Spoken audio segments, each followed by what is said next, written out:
কোরআনের সাথে কতটুকু কানেকশন বিল্ডিং করেছেন এটা দেখা দরকার।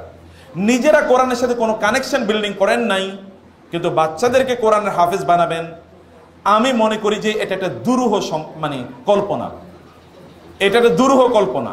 তাহলে আপনাকে করতে হবে কি, আমি অনেক মায়েদের কথা জানি যে মায়েরা সকালে ভোরে আর্লি ইন দ্য মর্নিং তাহাজ্জুদের জন্য তারা ঘুম থেকে উঠেন এবং তাদের সন্তানদেরকে তারা কোরআনের হাফেজ বানানোর জন্য তারা মাদ্রাসায় নিয়ে আসেন, স্কুলে নিয়ে আসেন, এখানে হিফজখানা তারা নিয়ে আসেন।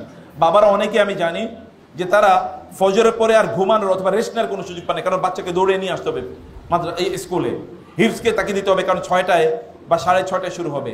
এটা একটা ম্যারাথন দৌড় আপনাদের জন্য।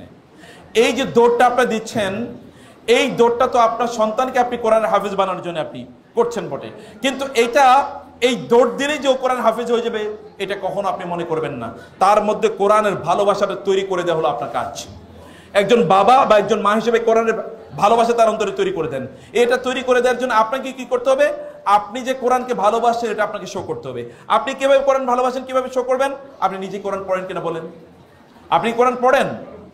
যদি আপনি কোরআন না পড়ে থাকেন তাহলে আপনার সোশ্যাল মিডিয়া টাইম অথবা গল্পের টাইম, টেলিভিশন দেখার টাইম, পত্র পত্রিকা পড়ার টাইম অথবা তথাকথিত নভেল উপন্যাস ইত্যাদি পড়ার টাইম কাট করেন প্লিজ। এই টাইমকে কাট করে আপনি ওদের সাথে কোরআন পড়তে বসুন, ওদেরকে নিয়ে আপনিও কোরআন পড়ুন।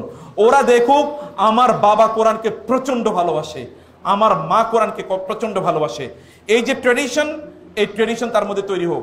আপনারা দেখবেন যারা কারি তাদের বাচ্চারা কিন্তু কারি হয় সাধারণত, ও বাবার কাছ থেকে মা মায়ের কাছ থেকে শুনতে শুনতে তারা কারি হয়ে যাচ্ছে।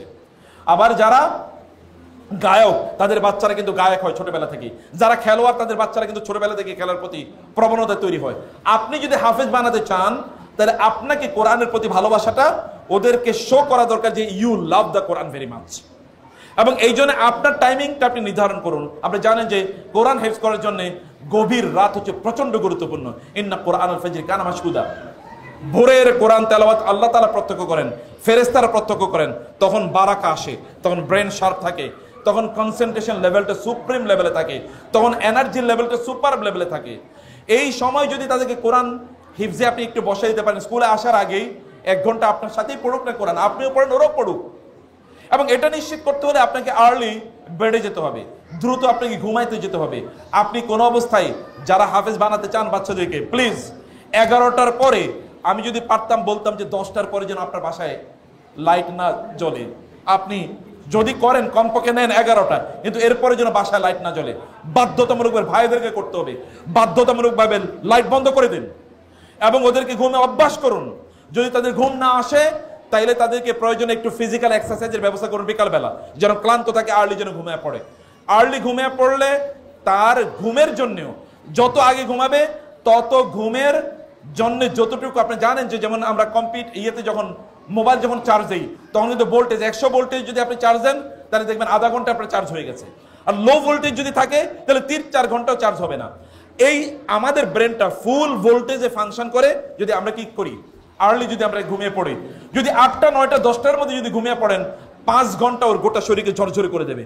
যদি আপনি কোনোভাবে 12টা 1টায় যদি ঘুমিয়ে দেন তাহলে দেখবেন 8 ঘন্টা 10 ঘন্টা ঘুমার পরও তার শরীর মেজমেজ করবে, শরীর ঝরঝরে হবে না।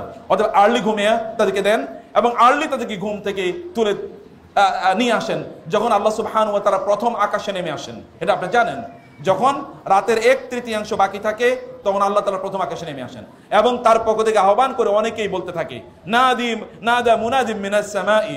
অথবা তখন আল্লাহ সুবহানাহু ওয়া তাআলা তিনি ডেকে বলতে থাকেন, এমন কি কেউ আছো যার রিজিকের প্রবলেম আছে, আমি রিজিক এর প্রবলেম দূর করে দেই, গুনাহ করেছো গুনাহ মাফ করে দেই, অথবা অসুস্থ আছো অসুস্থ দূর করে দেই, আলা কাযা ওয়া কাযা হাত্তা ইয়াতলু আল ফাজর। এইভাবেই ডাকতেই থাকেন ফজর হওয়া পর্যন্ত। এটা একটা গোল্ডেন অপরচুনিটি। এই অপরচুনিটি আপনারা নেন, আপনাদের সন্তানকে নিয়ে তাহাজ্জুদে দাঁড়িয়ে যান এবং সেই সময় ওকে সাথে নিয়ে দোয়া করুন, আল্লাহ তুমি আমার সন্তানটাকে কোরআনের হাফেজ বানাও। ওই জন্য আপনার চোখের পানি দেখে ওর জন্য আপনি কেঁদেছেন। He or she will feel you letter.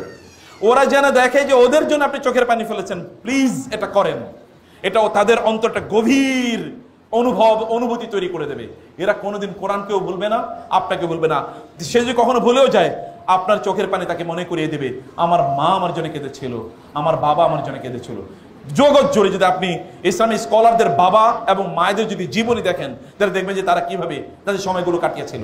আমি আপনাদেরকে বলবো, বোনেরা বাজারে যাবেন, সুন্দর সুন্দর বই আছে, বিলিভ মি। আমাদের আজকে দুইটা বই আছে এখানে। এটা হচ্ছে মায়েরা আসলে সোনালী যুগের এই যে বড় বড় মানে ইসলামিক স্কলার যাদের কথা বললাম, তাদের মায়েরা কিভাবে তাদের সন্তানদেরকে লালন পালন করেছেন তার উপর একটা বই। আর একটা হলো গোটা জীবন জুড়ে নাসিহা দরকার আমাদের, কোন পদ্ধতিতে আমাদের জীবনটা পরিচালনা করবো। দুটো বই আপনারা নিয়ে যাবেন, এটা মাস্ট রিড। বাসায় বসে পড়বেন, বাচ্চাদেরকে নিয়ে পড়বেন, পড়াবেন, এবং অন্যদেরকে আপনারা গিফট করবেন, আত্মীয় স্বজনদেরকে, বোনদেরকে গিফট করবেন, বান্ধবীদেরকে গিফট করবেন। অন্য কিছু তো গিফট করছেন, হাদিয়া, বই, মানে অন্য কিছু যেটা আপনারা ঈদের সময় দিতেন, বাবাকে বই, একটা দুটো বই তাদেরকে দেন, কালচার তৈরি হোক। আমি আমার জীবনে দেখেছি বাংলাদেশের একজন বড় ইসলামী ব্যাংকের প্রতিষ্ঠাতা সহ ইসলামিক ইউনিভার্সিটিগুলোর প্রতিষ্ঠাতার মধ্যে একজন, এত বড় স্কলার বাংলাদেশে খুব কম এসে আমাকে বলতে, চাচা আমি প্রতি মাসে 30-40 হাজার টাকার বই গিফট করি। আমি বললাম সুবহানাল্লাহ, সাদাকায়ে জারিয়ার কি বিশাল বড় কাজ। বান্ধবীদেরকে বই গিফট করেন, তাদেরকে বলেন কিভাবে তারা ভালো মানুষ হবে, আর তারা ভালো মানুষ কিভাবে বানাবে, এটা তাদের মধ্যে তৈরি করা, ওদের মধ্যে সেলফ এস্টিম তৈরি করা, বাচ্চাদের মধ্যে সেলফ এস্টিম।